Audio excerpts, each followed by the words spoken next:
공경하라. 그리하면 내 하나님 여호와가 내게 준 땅에서 내 생명이 길리라. 아멘. 오늘은 10계명 중에서 5계명을 살필 차례입니다. 여러분이 아시다시피 10계명은 크게 두 부분으로 이루어져 있죠. 1부터 4계명까지는 하나님에 관한 직접적인 계명들입니다. 그리고 5부터 10계명까지는 믿는 지체들 사이에서 믿음의 공동체를 이루기 위해서 가장 기본적으로 필요한 질서를 위해서 요구되는 인간 상호 간의 계명입니다.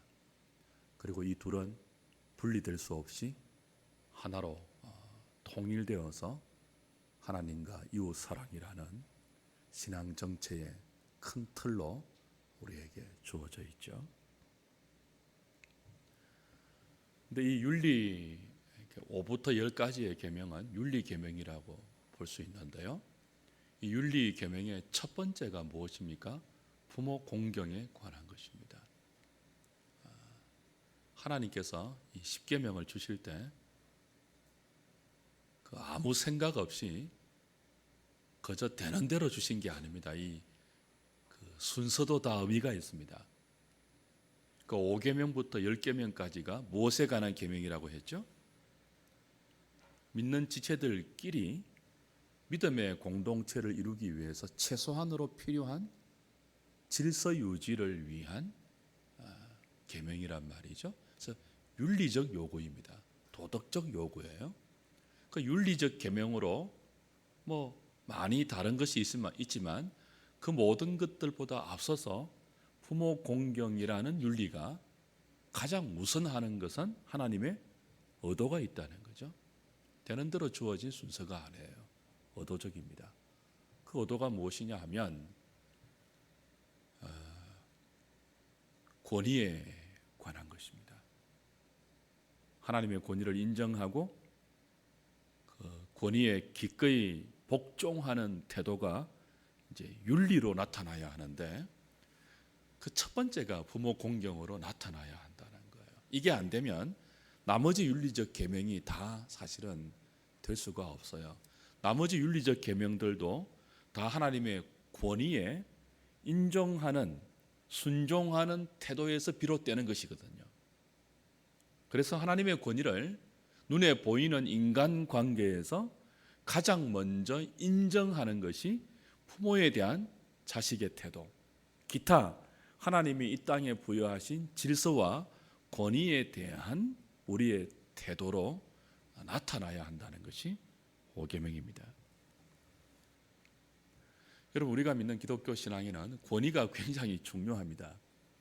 우리 신학 서론할 때 기억나실지 모르겠습니다. 하나님의 계시는 권위적입니다. 하나님 말씀은 많은 부분이 권위적이에요. 일일이 설명하시거나 우리가 납득할 때까지 알아듣도록 다 차근차근 설명하시는 것이 안 될 때는 권위를 동원하십니다. 주 예수를 믿어라. 이건 얼마나 권위적이에요. 그리하면 너와 내 집이 구원을 얻으리라. 얼마나 권위적이에요. 그렇죠? 그 많은 부분 성경은 하나님의 권위를 가지고 우리에게 다가오고 그 권위는 필연적으로 우리에게 무엇을 요구한다고요? 복종과 순종을 요구해요. 믿음은 은혜로 주어지는 것이잖아요. 그래서 여러분들이 은혜로 주어지는 것이 기독교 신앙이고 은혜로 진행되고 은혜로 완성되는 것이 기독교 신앙이기 때문에 권위가 무엇은 필요하겠느냐? 권위에 대한 복종은 종종 은혜와 사랑에 대한 대조로 오해되는 경우가 있는데 그렇지 않습니다. 그 권위를 인정하며 그 하나님의 권위 아래에서 기꺼이 복종하는 것이야말로 사랑의 또 다른 표현이고요. 그건 기독교 신앙의 핵심적인 원리고 자세고 태도고 내용이라고 할 수 있습니다. 기억나십니까? 첫사람 아담의 그 범죄가 사실은 무엇에 관한 싸움이었습니까? 권위에 관한 싸움입니다. 그렇죠? 하나님께서 동산 중앙에 있는 모든 나무는 그 실과를 먹을 수 있으되 선악을 알게 하는 나무는 먹지 말라고 하셨죠. 먹는 날에는 정녕 내가 죽을 것이라 하셨단 말이죠. 이건 권위 있는 말씀입니다. 정녕 죽을 것이다. 하나님 말씀하셨어요. 권위 있는 말씀이에요. 그걸 어기면 진짜 죽음이 온다고요. 근데 사탄이 아담과 하와를 미혹할 때 그 권위에 도전하게 했습니다. 모든 것은 네가 먹을 수 있지만 이것만은 먹지 말라. 먹는 날에는 죽는다. 너와 나의 관계가 끊어진다. 그 말씀을 하신 분이 권위자 하나님이시잖아요. 그리고 그것을 지킨다는 것은 뭐예요? 그 권위에 내가 복종한다는 의미예요. 영생은 처음부터 권위 아래서 이루어지는 것으로 계획하셨습니다. 생명나무로 가는 길은 권위 아래서 얻어되었다니까요. 사탄은 어떻게 했죠? 그 하나님의 권위에서 벗어나게 했죠. 무엇으로요? 자유란 이름으로. 그릇된 자유입니다. 너도 하나님처럼 될 수 있다는 그 미혹으로 하나님의 권위를 벗어나 자기가 권위자가 되려고 했습니다. 선악을 아는 일에 자기가 권위자가 되려고 했습니다. 그리고 하나님의 말씀에 대한 권위를 왜곡하게 만들었죠. 사탄의 방법입니다. 하나님의 권위에 대한 도전이 첫 사람이 겪었던 믿음의 시험이었습니다. 그 시험에 실패했죠. 결국 아담과 하와는 하나님의 권위를 벗어났고 뱀의 권위 아래 들어갔습니다. 사탄의 말을 더 권위 있게 들었던 거죠. 그게 불순종이었고 타락이었고 그게 범죄였습니다. 무슨 싸움이었다고요? 권위에 대한 싸움입니다. 하나님의 권위 아래 있을 것인가? 권위를 벗어나서 다른 권위 아래 있을 것인가?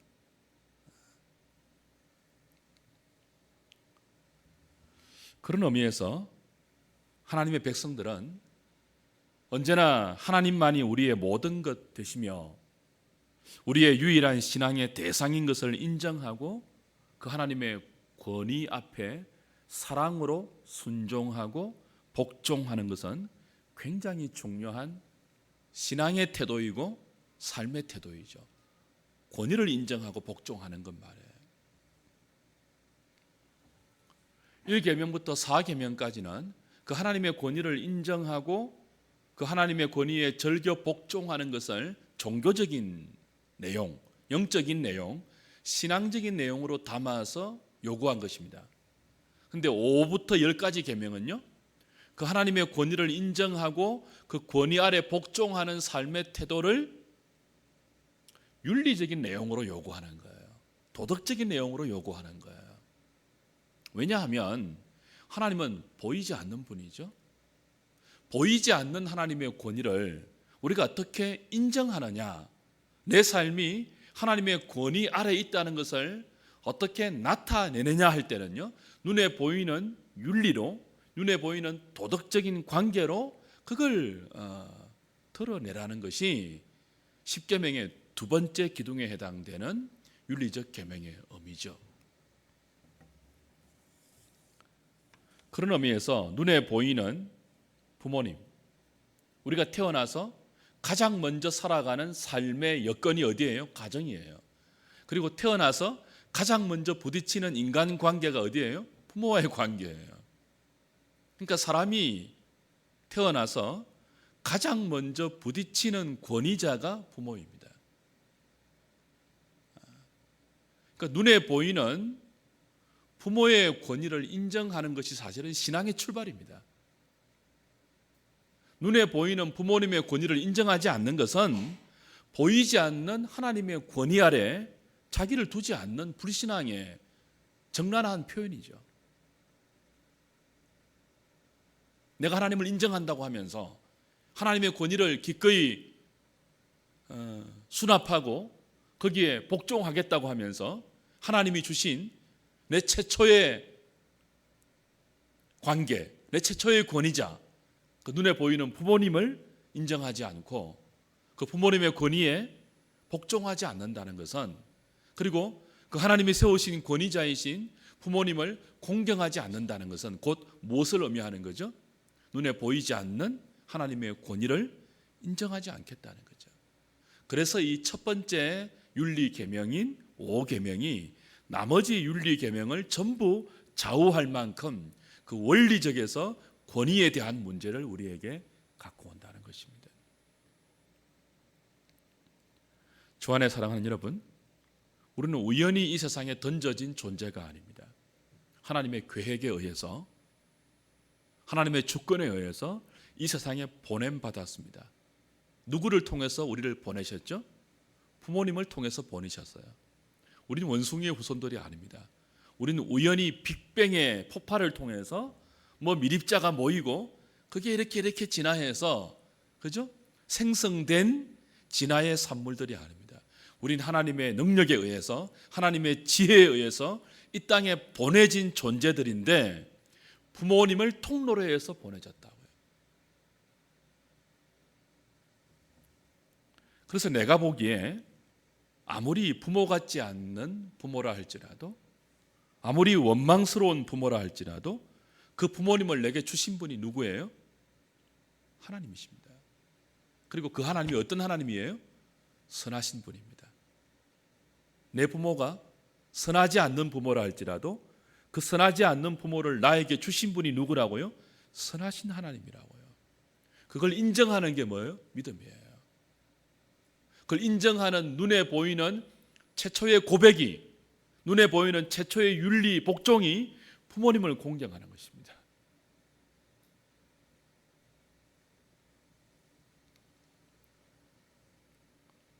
공경하라, 내 부모를 공경하라 그랬는데요. 공경하라는 히브리 단어는 카베드라는 단어입니다. 무겁다 그런 뜻입니다. 그러니까 공경하라는 부모님을 무겁게 여기라는 말이에요. 가볍게 여기지 말라는 거예요. 부모님 늙었다고, 못 배웠다고, 초라하다고 업신여기지 말라는 거예요. 가볍게 취급하지 말라는 거예요.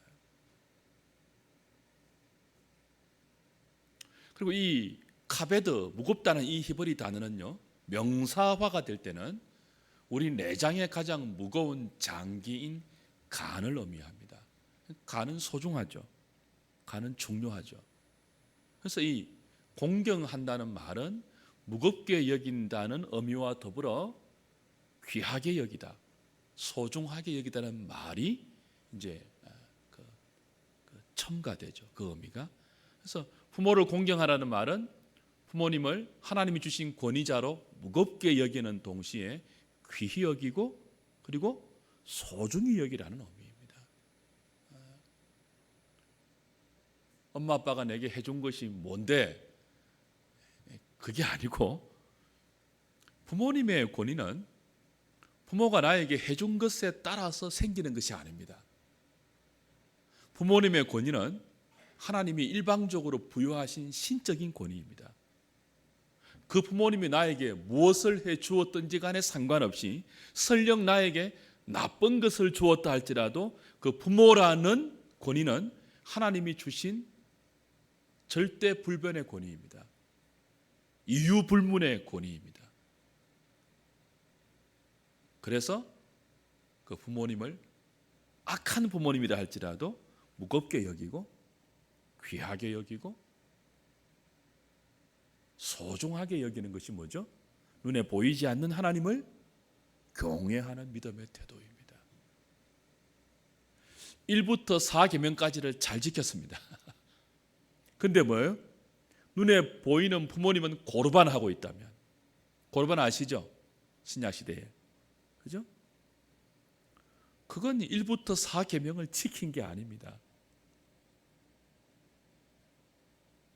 연결되는 거죠. 분리될 수 없는 거죠.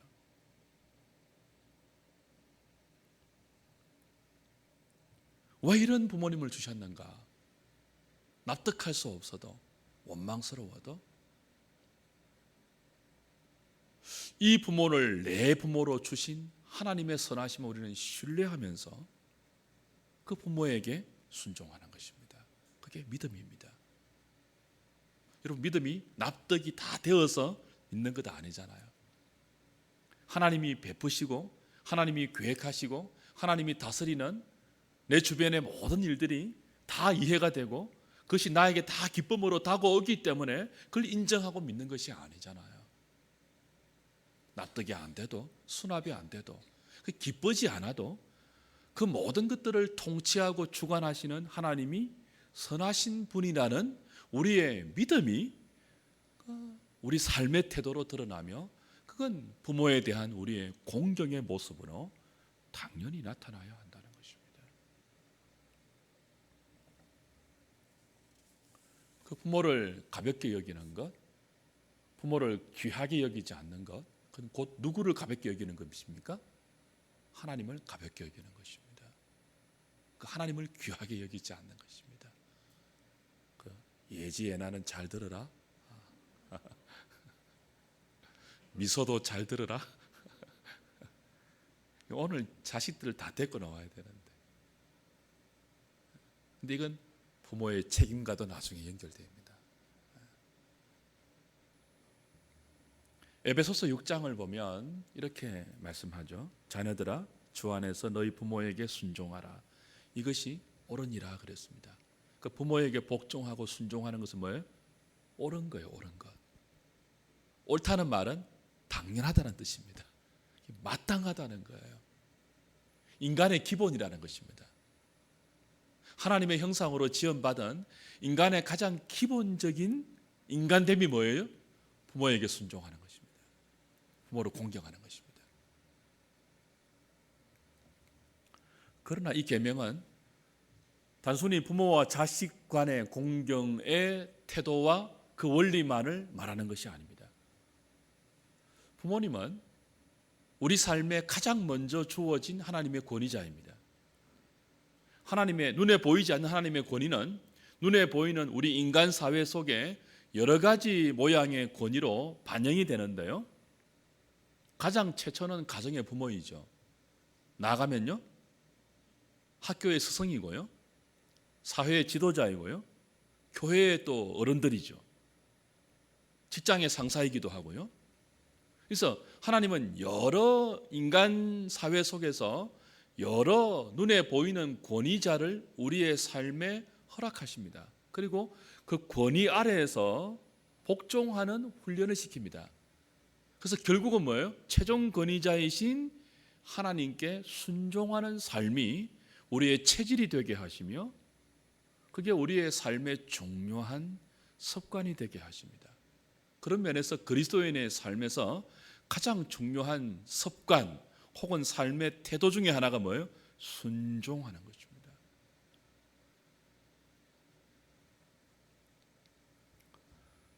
인간의 그 타락 이후에, 범죄 이후에 가장 먼저 생긴 것 중에 하나는 불순종하는 모습입니다.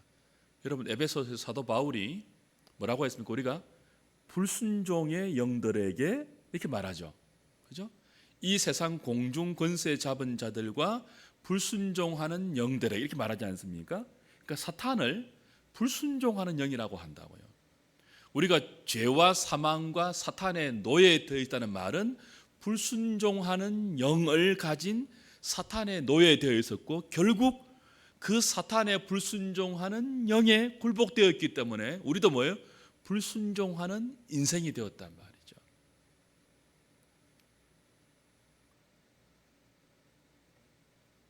누구든지 인간은요, 죄성을 갖고 있고 그 죄성의 그 가장 극명한 표현 중에 하나가 불순종입니다. 우리는 다 그런 본성이 있습니다. 그 악인이든 석인이든 아주 나쁜 놈이라 할지라도 그 나쁜 사람이 나를 인정해주고 나를 좋아해주고 나를 칭찬해주고 나를 지켜 세워주면 그 나쁜 놈도 나는요 좋게 여깁니다. 그런데 아무리 좋은 사람이라 할지라도 내가 하고 싶은 일을 막거나 거기에 반대하거나 심지어 그걸 꾸짖거나 책망하면 그 사람을 적대하고 싶다고요. 아무리 좋은 사람이라 할지라도 설령 부모이거나 스승이거나 혹은 지도자라 할지라도 나의 자유와 나의 의지와 나의 계획을 제한시키고 억압한다고 느껴지면 우린 거기에서 탈출하고 싶고 반발하고 싶다고요. 그것은 자연스러운 우리의 죄성입니다. 그걸 뭐라고 한다고요? 불순종의 영이라고 그럽니다. 구원은 그 불순종의 영의 로부터 순종의 자리로 하나님의 손에 이끌려 이동하는 것입니다. 우리 평생을 통해서 우리는 불순종의 영에 사로잡혀서 불순종이 마치 자유인 것처럼, 불순종이 실력인 것처럼, 불순종이 마치 깨어있는 증거인 것처럼 그렇게 치부되는 이 세상 속에서 세상이 바보라고 여기는 순종하는 사람의 온유한 태도를 가지고 그 순종하는 자세를 가진 이상한 사람으로 변모됩니다. 첫 번째가 뭐라고요? 부모에게 순종하는 것이고, 부모가 의미하는 하나님이 부여하신 모든 세상의 질서, 세상의 권위자, 내 윗사람, 그 모든 질서에게 순종하는 모습과 그 모든 질서를 존중하는 모습을 그리스도인은 갖게 되는 거죠. 세상은 이런 그리스도인의 모습을 나약하다고 그럴지 모릅니다. 바보 같다고 그럴지 모릅니다. 어리석다고 그럴지 모릅니다. 그러나 하나님은 윤리계명의 첫 번째로 이 부모 공경이라는 5계명을 주셔서 이 5계명이 부모와 자식 간의 문제만이 아니고 더 나아가 하나님이 부여하신 이 세상의 모든 질서와 권위를 인정하고 존중하는 그리스도인의 겸손하고 온유한 순종의 태도를 가져야 한다는 것으로 가르치고 있는 거죠. 그래서 웨스트민스터 신앙고백서 63문은 이 5계명을 이렇게 해석합니다. 제5계명이 명령하고 요구하는 것은 각 사람에게 속한 자기들의 지위와 일륜 관계, 즉 상하 권위 질서에 따라 높일 자를 높이고 의무를 다할 자에게 다하라는 것이다. 그렇죠? 웨스트민스터 신앙고백서가 이 5계명을 부모와 자식의 효도만으로 제한시키지 않고 하나님이 인간관계 가운데 부여하신 모든 상하 질서에게 적용시키고 있죠. 이건 하이델베르그 요리문답 104문도 동일합니다. 우리 이미 이거 두 가지 다 공부했으니까 여러분 기억나셔야 되는데 당연히 기억 못 하시겠죠? 제가 한번 다시 읽어드릴게요. 하이델베르그 요리문답 104문은 이렇게 말해요. 요약해서 제가 읽어드리겠습니다. 다섯째 계명은 나의 부모님과 나에게 권위를 가지도록 하나님이 정하신 모든 사람에게 존경과 사랑과 성심을 다하는 것이며 공손한 순종으로 그들의 모든 소중한 가르침과 훈계에 복종하는 것이며 그들의 손을 통해 우리를 다스리는 것이 하나님의 뜻이므로 그들의 실패도 인내로 참는 것을 뜻한다. 그렇게 가르쳤어요. 다시 한번 불러드릴게요. 중요합니다. 잘 들어보십시오. 다섯째 계명은 나의 부모님과 나에게 권위를 가지도록 하나님이 정하신 모든 사람에게 존경과 사랑과 성심을 다하는 것이며 공손한 순종으로 그들의 모든 소중한 가르침과 훈계에 복종하는 것이며 그 다음에 중요해요. 그들의 손을 통해 우리를 다스리는 것이 하나님의 뜻이므로, 그죠? 그들의 권위자입니다. 그들의 손을 통해 우리를 다스리는 것이 하나님의 뜻이므로, 그 다음 더 중요한 말 나와요. 그들의 실패도 인내로 참는 것을 뜻한다. 그러니까 권위자들의 손을 통해서 우리를 다스리는 것이 하나님의 뜻인데 그들의 실패도 뭐예요? 인내로 참는 것을 뜻한대요. 굉장히 충격적이죠.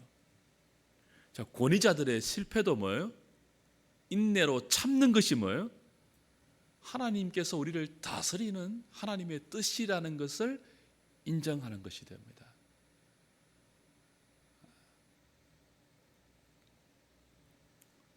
로마서 13장 1절 2절에서 이렇게 말하는 것은 정확히 이것을 반영하고 있죠. 각 사람은 위에 있는 권세들에게 복종하라. 권세는 하나님으로부터 나지 않음이 없다 그랬습니다. 권세는 모두가 하나님께로부터 난다는 거예요. 심지어 뭐까지도요? 악한 권세까지도. 모든 권세는 다 하나님께서 정하신 바니라. 그러므로 권세를 거스르는 자는 하나님의 명을 거스름이니 거스르는 자들은 심판을 자취하는 것이다. 이렇게 말합니다.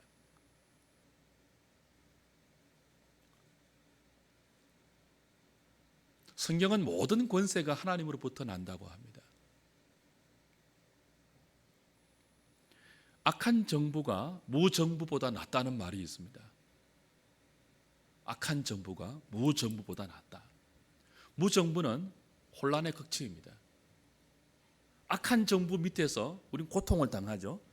그러나 악한 정부 밑에서 고통을 당하는 것이 뭐보다 낫다고요? 무정부보다 낫다고요. 그 악한 권력자가 악한 권력이 없는 혼란보다 낫다는 것이에요. 여러분 이거 인정이 되십니까? 하나님의 주권적인 섭리를 인정하지 않으면 우리는 여기에 아멘할 수가 없습니다. 어떻게 악한 권세를 하나님의 뜻으로 인정하고 참음으로 인내하면서 하나님이 악한 권세를 통해서 우리를 다스린다고 고백할 수 있겠습니까? 뭘 믿을 때 가능해요? 하나님의 섭리와 하나님의 선하심과 하나님의 지혜가 우리의 지혜보다 뛰어나다는 것을 신뢰할 때만 가능한 것입니다. 물론 이것은 더 깊은 논의를 필요로 합니다. 그러니까 하나님으로부터 권세를 받은 자들이 그 권세를 잘 사용하느냐 잘못 사용하느냐는 2차적인 문제예요. 그죠? 잘못 사용하면 하나님 벌이 있겠죠. 잘못 사용할 때 또 거기에 따른 우리의 논의가 필요하겠죠. 그러나 그건 2차적인 문제라고요. 1차적인 우리의 태도는 뭐예요? 모든 권세가 하나님께로부터 주어졌다는 것을 인정하는 태도예요. 거기서부터 뭐가 나온다고요? 하나님을 경외하고 하나님을 존중하며 부모를 공경하며 그리고 모든 상하 질서에 대해서 겸손한 우리 인생의 자세가 나온다고요.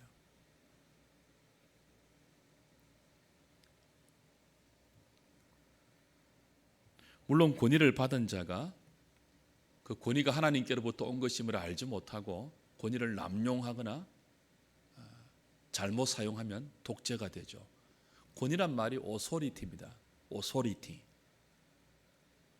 근데 오소리티에서 뭐가 나왔다고요? 오소리테리안이 나왔습니다. 독재가 나와요. 독재가.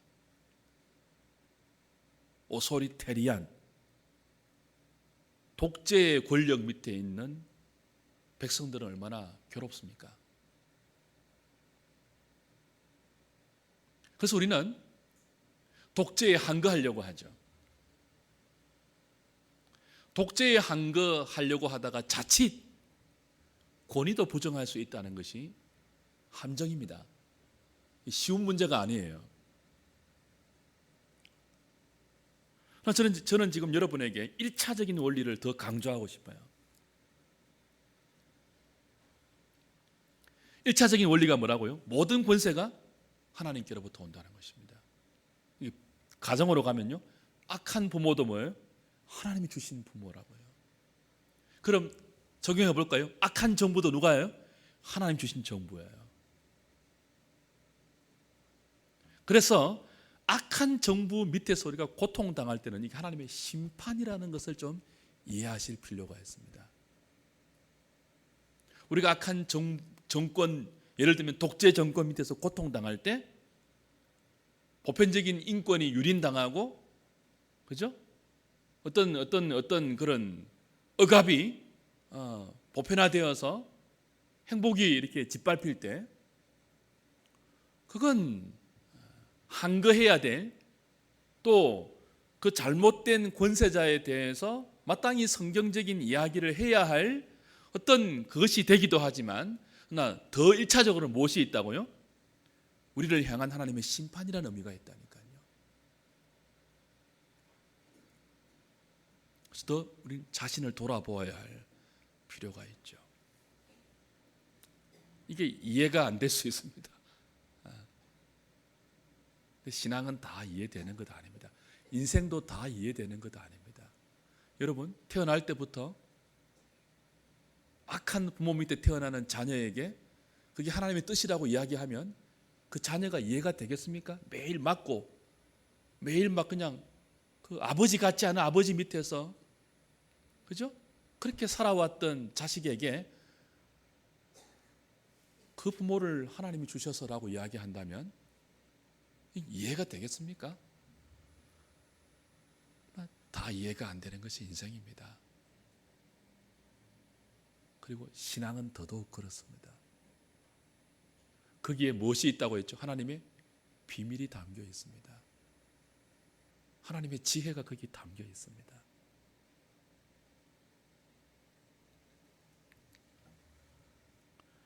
특별히 우리 사회는요, 행복하다고 느끼는 사람보다 불행하다고 느끼는 사람이 더 많습니다. 오늘 대한민국이 그래요. 기회만 주면 도망가고 싶대요. 다른 나라로. 행복하십니까? 라고 물으면 행복하다고 대답하는 사람이 훨씬 적은 나라가 우리나라예요.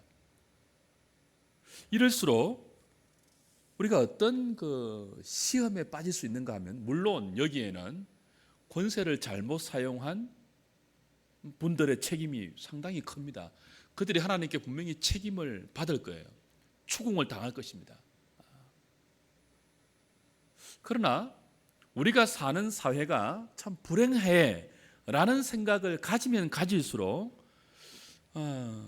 우리에게 나타나는 시험 중에 하나가 뭐냐 하면, 하나님이 주신 정상적인 권위마저도 부정하고 싶고 벗어나고 싶은 충동을 느낀다는 것이 시험입니다.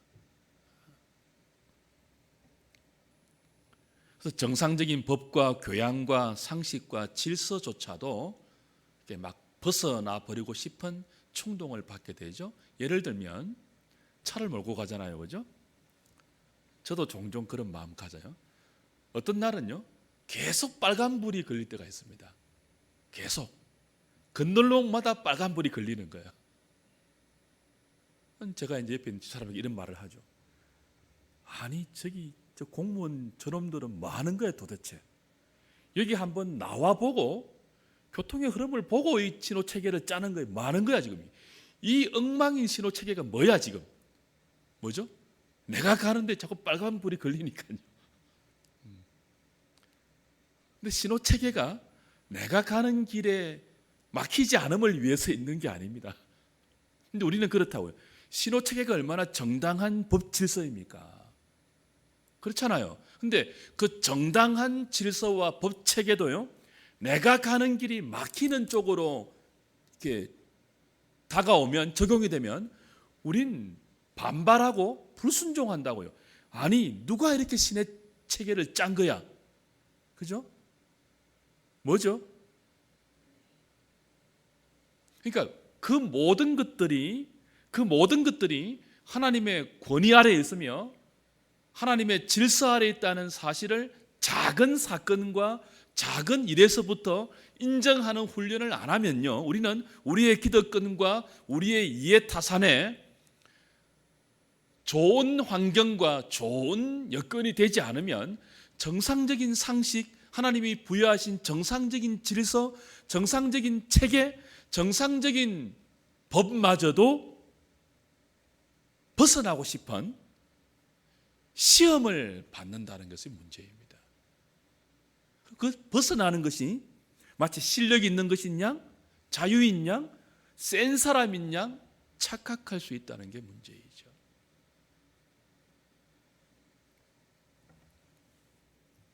왜 이런 그 태도, 모든 것이 하나님의 그 주권적인 섭리 아래에 있으며 하나님의 권위 아래에 있다는 사실을 인정하는 훈련과 그 태도와 삶의 자세가 중요한가 하면 이게 우리의 신앙에도 직결되기 때문에 그래요. 우리가 예수님을 믿으며 살아갈 때도 늘 좋은 일만 생기는 것이 아니지 않습니까? 그래서 이런 메사야 하나님의 권위를 인정하고 하나님의 주권을 인정하면서 겸손하게 우리를 그 하나님의 섭리 아래 두는 이런 순종적인 태도를 훈련하지 않으면 우리에게 안 좋은 일이 생길 때 신앙생활 하면서도 진심을 쏟아붓고 열심히 하는데도 예기치 않는 고난과 감당하지 못할 어려움과 안 좋은 일이 생길 때 우린 잘 무너지고 그리고 그 안 좋은 것을 통해서 연단되고 구비되고 성숙해야 할 기회를 잃어버린다니까요. 이 태도가 없으면요. 이 태도가 있어야지만 예상치 않는 고난이 올 때도 우린 하나님께 물어볼 수 있습니다. 하나님 뜻이 무엇입니까? 선하신 하나님이 왜 이런 고난을 허락하십니까? 제가 어떻게 해야 합니까? 하나님의 뜻은 무엇입니까? 그러면서 고난당한 자기의 삶을 인정하면서 그 속에서도 자신을 하나님께 쳐서 복종하는 그 태도가 생기는데, 그렇지 않으면요, 어려운 일이 생기면 어떻게 되는 줄 아십니까? 그냥 아우성을 친다고요. 어려움이 생길 때 삶의 진중한 태도를 가지면서 하나님의 주권 아래 자기의 삶을 돌아보는 이 태도가 아니고 그냥 울고불고 난리가 난다고요. 하나님 빨리 이거 해결해 주십시오.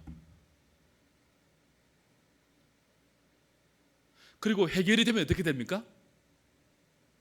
금방 돌아가죠, 원래의 자리로.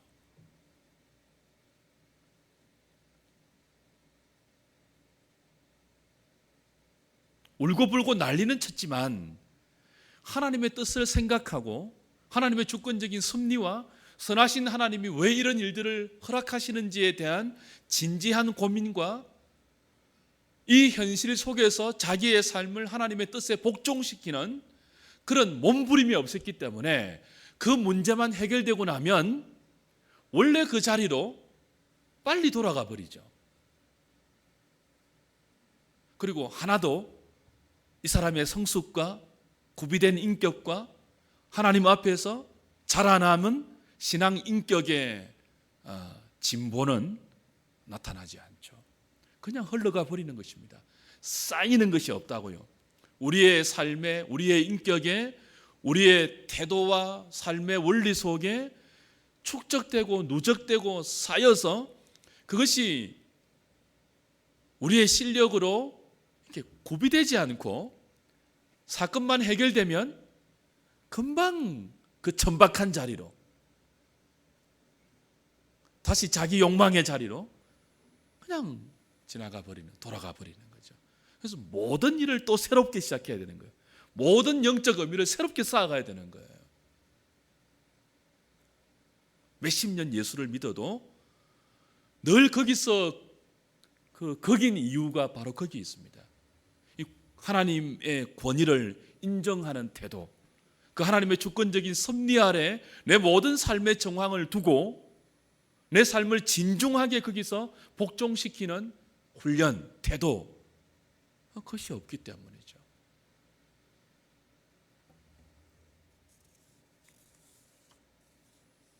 그래서 5계명이 중요한 것입니다. 권위를 위임받은 사람은 어떻게 해야 될까요? 모든 권세는 하나님께로부터 왔습니다. 이건 자기들이 쟁취해낸 것이 아닙니다. 조금 있으면 이제 총선철인데, 그래서 모든 권위자는 겸손해야 합니다. 자신에게 그 권세를 맡기신 하나님의 최종 권위를 인정하면서 권위를 부여받은 자기가 먼저 하나님의 권위 아래 복종하는 모습을 자기 권위 아래에 있는 사람에게 보여야 합니다. 예수님 그랬잖아요. 예수님이 하늘의 권위자 아닙니까? 얼마나 권위 있는 분입니까? 근데 예수님이 우리에게 그 권위를 행사하실 때 이렇게 강요와 폭력과 힘과 권세로 하지 않았습니다. 아버지의 뜻에 자기를 복종시키는 순종의 모습으로 당신에게 있는 권위를 우리에게 보여주셨습니다. 거기서부터 우리의 복종이 결과로 나타나는 거죠. 그래서 모든 권위자, 가정의 부모, 학교의 스승, 교회 지도자, 나라의 위정자, 모든 권위자들은요, 최종 권위자이신 하나님의 권위 아래 자기를 쳐서 복종시키는 이 모습을 자기 권위 아래에 있는 사람들에게 먼저 보여야 돼요. 말로 복종하라, 복종하라 요구할 게 아니고, 너 복종 안 하면 죽어, 이게 아니고 뭐예요? 자기가 먼저 자신에게 권위를 부여하신 하나님의 권위 아래 기꺼이 복종하며 희생하며 섬기는 모습을 보여야 하는 거죠. 이것이 기독교 복음이 우리에게 가르치는 권위의 방정식입니다. 권위의 원리입니다. 말씀을 맺죠. 주 안에 사랑하는 여러분, 하나님께서 이 5계명에는 독특하게 복을 약속으로 주셨습니다. 내 부모를 공경하면 하나님 여호와가 내게 준 땅에서 내 생명이 길리라. 다른 계명에서는 없는, 그죠? 이 복을 약속으로 주셨죠. 내 생명이 길리라. 어떤 약속일까요? 장수한다는 말이 아닙니다. 그 앞에 뭐가 전제로 되어 있죠? 하나님이 내게 준 땅에서 내 생명이 길리라. 하나님이 내게 준 땅에서, 이게 중요해요. 땅은 부동산 아닙니다. 땅은 언제나 뭐죠? 성경에서 이게 약속과 복으로 그 땅이 주어질 때는요, 어떤 자가 땅을 기업으로 받는다고 했죠? 어떤 자가? 그죠? 이 땅은 부동산이 아니잖아요. 온유한 자가 복이 있나니 저희가 뭐예요? 땅을 기업으로 받는다. 부모를 공경하는 자는 하나님이 복을 주시는데, 하나님이 내게 준 땅에서 내 날이 길리라 해요. 그냥 장수하는 게 아니에요. 하나님이 내게 주신 땅, 하나님의 다스림입니다. 하나님의 복된 통치입니다. 하나님의 권위 아래입니다. 이게 하나님의 권위 아래, 그 복된 권위 아래 있는 것, 이게 뭐죠? 하나님이 내게 주신 땅이에요. 거기서 내 날이 길리라. 하나님의 복된 다스림을 빼앗기지 않을 것이다. 하나님의 그 복된 통치 아래서 누릴 수 있는 모든 혜택이 네 것이 될 것이다. 그게 길 것이다. 여러분, 하나님의 통치 밖에서 아무리 오래 살았자 뭐합니까? 하나님이 통치 밖에서, 하나님이 다스리지 않는 그 땅에서 오래 살면 오래 살수록 그건 화고 저주입니다. 하나님이 내게 주신 땅에서 내 날이 길리라. 너의 모든 남은 날이 하나님의 복된 통치가 될 것이며 하나님의 간섭이 될 것이며 하나님 너를 놓치지 않겠다는 뜻이죠. 너의 남은 모든 날이 하나님의 나라가 될 것이라는 것입니다. 이 복을 누리는 저와 여러분, 이 복을 누리기 위해서 하나님의 권위와 그분이 우리의 삶에 부여하신 질서와 권위를 존중하고 거기에 순종하는 삶의 태도와 원리를 가지고 우리의 남은 날을 살아낼 수 있는 저와 여러분 되시기를 주님의 이름으로 부탁드립니다.